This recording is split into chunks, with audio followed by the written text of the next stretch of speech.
Hey sweet thing, and welcome home to day 17 of our Advent calendar.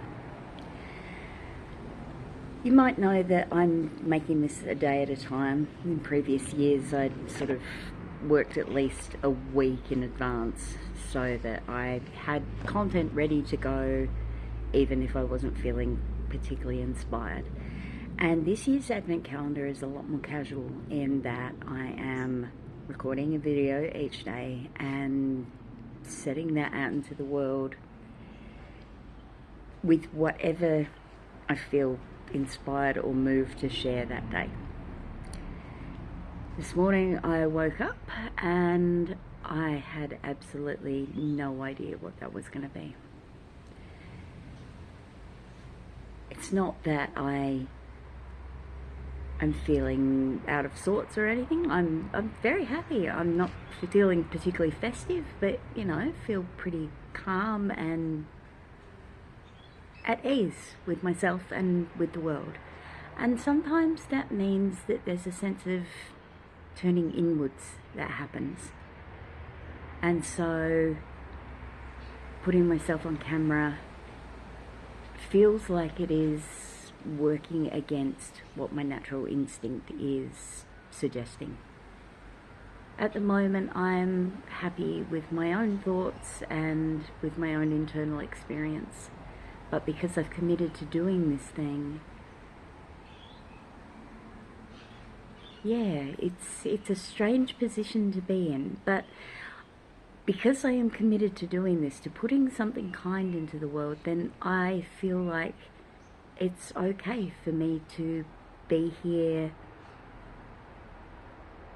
without a clear direction, and that's somehow the best thing that I can share. Because how often at this time of the year do we feel like we have to have a plan, that everything has to be in a list that's checked through, that we work in a particular direction until we reach our desired end. At the moment I'm feeling something a lot more intuitive, and I'm not trying to control every move and every outcome. And there's a lovely kind of peace that comes with that. So let's see where we go. I have drawn inspiration from the wonderful Xana Keithley's book, This Is How You Find Your Way. And so as you find your way into whatever your comfortable seat is today, I'm going to start with a short passage from this book. She says, "At least once a day, close your eyes and pay attention to your beating heart. Sink into stillness. Let the light of the universe wash over your skin. Lay down your armor, take off your disguise, and let the fortress you've built come crumbling down.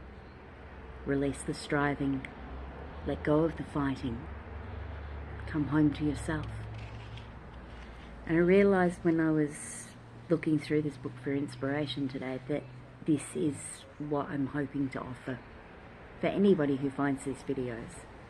It's not that I have things worked out about navigating December that you haven't, and here are my top tips for getting through it unscathed. No, I'm just holding a space for you to be and feel exactly as you be and feel. Knowing full well that that changes from day to day, but the important part is taking that time to get quiet, to breathe, and to notice how you're feeling. The fact that release the striving and let go of the fighting echoes a Jack Cornfield quote that I come back to very often is just a nice little bonus. So hopefully you found your way into a nice comfortable seat. So let's breathe. Close your eyes or relax your gaze. Take a nice deep inhale through the nose or the mouth, whatever's working for you today. And open your mouth and sigh that breath out loud. And another couple just like that. Inhaling deeply and completely. Letting go of something you don't need with that exhale. One more time. A deep breath in, filling the whole body with fresh oxygen.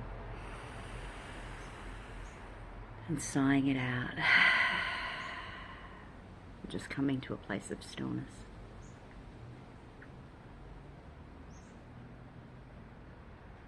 And that's it. That is the purpose of this Advent calendar. To allow you to normalize taking this little pause to notice how you're feeling. Not just the people around you and the tasks and the responsibilities that you fulfill, but starting from the most fundamental place, inside. Because if your battery is low and you're unaware of that, then how are you going to make time to recharge? Because if you are giving endlessly with no resources to draw on, you're going to find yourself one day snapping at somebody that you love with no clear reason or explanation for why. And you're going to feel terrible about yourself. And you're going to be wondering what kind of person you are. And the answer is fairly clear to me. What you are is an exhausted person. And a person who's put the needs of others above yourselves. And I know that it's still a thing that feels selfish. But let's keep in mind that idea of aircraft safety, putting your own oxygen mask on before you help the people around you. So what do you need in order to be able to give from that place? It's not an endlessly refilling resource. You have to actually do something to make sure that the well is full. So whether it's taking a few minutes every day with me to pause and to breathe and to look inside, or whether you find your recharging comes from some way that's very personal to you, I'm just here to say that honouring your own needs, whether that is for solitude or for company, whether it's for movement or for a really nice long nap, your needs are valid, and the way that you choose to respond to them is really important. So maybe you just want to sit quietly and breathe for a little. I've got another quote from this beautiful book, This Is How You Find Your Way, that really spoke to me today. And these days I allow myself to get lost on purpose because I know that I'll always find my way. I still don't always have the right answers, but I trust my ability to figure it out.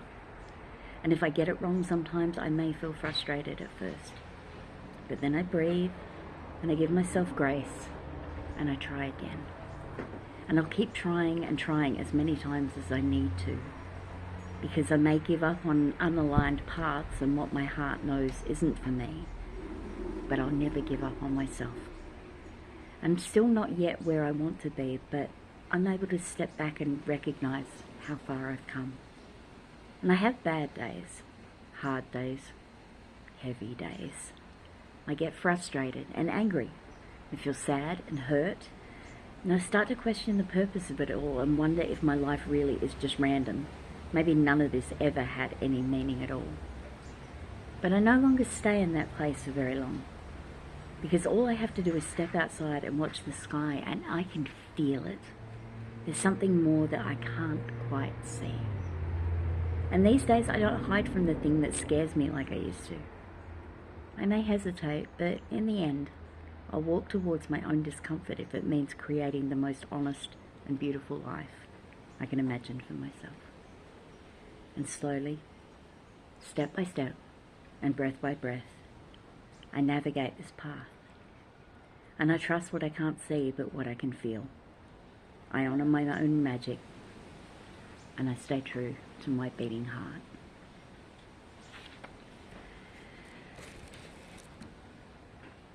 Let's take one final deep breath in together. Sigh it out.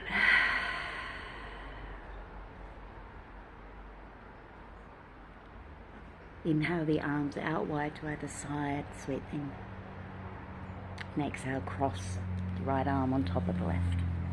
Bring it in for a nice shared hug. Breathe into it. Imagine a sense of light and warmth permeating your entire body and dissolving those places of tension that you're still hanging on to. Let's take it to the other side. Inhale the arms out wide and cross the left arm on top of the right this time. Giving yourself the hug that you need. And if you're still feeling awkward, don't worry, we're going to be doing this for the rest of the month, so you got plenty of time to get over it. And then unwind and come back to center. Now that was 2 of your 4 hugs that you need for survival. Your mission, should you choose to accept it, is to seek out 2 more hugs. If you're feeling daring, seek out 6, because we need 8 hugs a day for maintenance apparently, and 12 hugs a day for growth. So you might go all out and pursue 12, and I wish you joy of it. But maybe start small. Until we're together again. Mind how you go, sweet thing.